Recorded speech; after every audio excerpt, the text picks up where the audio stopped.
Okay, so let's just jump right in. When I say the word Gnosticism, what picture pops into your head? For a lot of us, it's a very specific vibe, isn't it? You're probably thinking of dusty, ancient libraries, maybe secret chambers hidden deep beneath the sands of Egypt.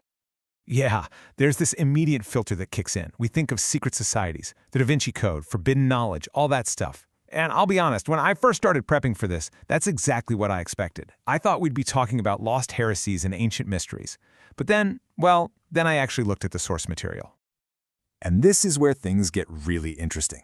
See, instead of finding books on magic or secret rituals, the sources were full of papers on, get this, cognitive science, systems theory, cybernetics, even research on artificial intelligence. And that total disconnect, that feeling of, wait a minute, these two things have nothing to do with each other, that's the whole point. That's exactly where the big insight is hiding. So here's the core argument, the big idea. Gnosticism wasn't really a religion like we think of it today. It was more like a proto-science. This analogy on the slide nails it perfectly. Think about alchemy.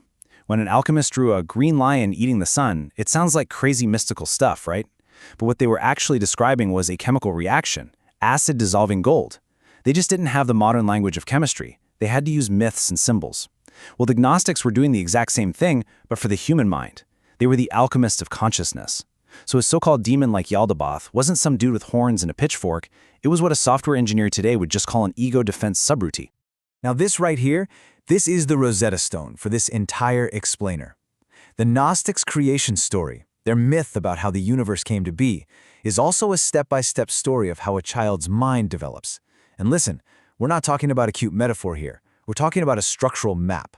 It's the same underlying architecture, the same machine, just described in two totally different languages, the language of myth and the language of modern science. And our job right now is to be the translator. Let's start at the very beginning, the pleroma. In the Gnostic myths, this is the divine fullness, this perfect, unified reality. But in our translation, it maps perfectly onto the experience of a newborn baby. Just try to imagine it from the inside. A baby has no concept of me versus the world. There's no separation at all. It's just this open, undivided field of pure sensation and presence. It's that oceanic feeling Freud was always talking about, a state of pure, total connection. But, of course, a system can't just stay in that unified soup forever if it's going to learn and grow. It has to start making distinctions. And this happens through what the Gnostics called the eons. In the stories, they're these divine beings. But in our model, they're basically developmental learning programs. You could call them innocent constraints.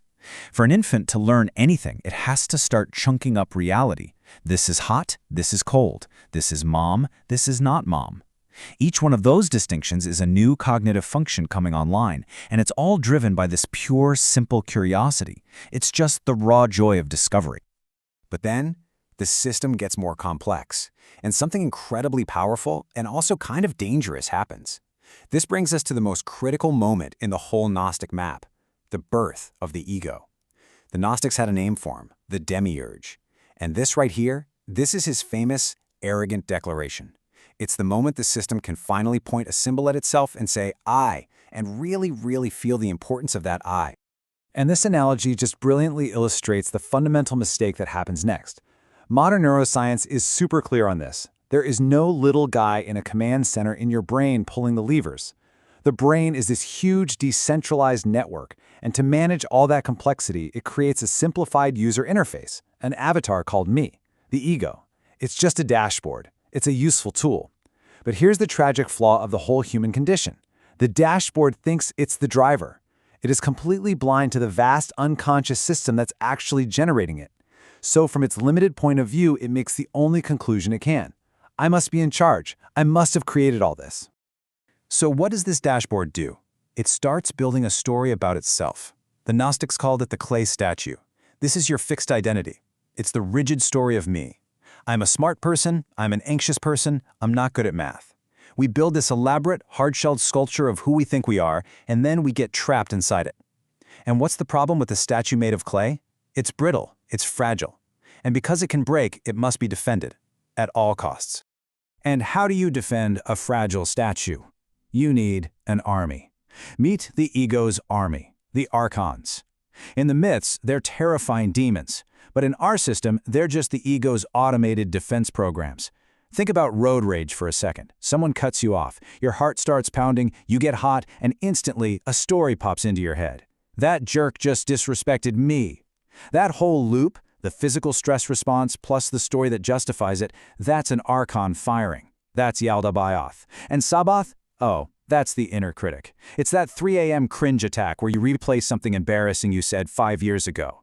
It uses shame as a weapon to keep the clay statue from getting damaged. Okay, so what in the world do we do about this? This isn't just a cool intellectual theory, it's a practical tool. Let's walk through how to hack an archon attack. Let's use a super common one, scrolling through social media. You see an old friend on some amazing vacation, looking happy and successful, and you feel that little pang of jealousy and inadequacy, right? Okay, step 1, notice. Instead of just being the jealousy, you label the process. Say to yourself, okay, the social comparison script has just been activated. Step 2, recognize. What part of my clay statue is this program defending? Maybe it's the story of me as a successful person. That identity just felt threatened. And now, step 3, disidentify. This is the game changer. You realize that this whole jealous mechanism is just running inside of your awareness, but it is not the awareness itself. You shift from being the program to being the one who is watching the program run. The instant you make that shift, the emotional power of the loop just breaks. You can see the code, so you don't have to blindly follow the script anymore. Look, the goal isn't to kill your ego. You need that dashboard to drive the car and pay your taxes. The goal is to see it for what it is, a manager, not the CEO of the whole company. Which of course leads us to the ultimate question. If that voice in your head is a simulation, and your feelings are just pre-programmed scripts, then who or what is the one listening to this right now? Who is it that's observing the machine?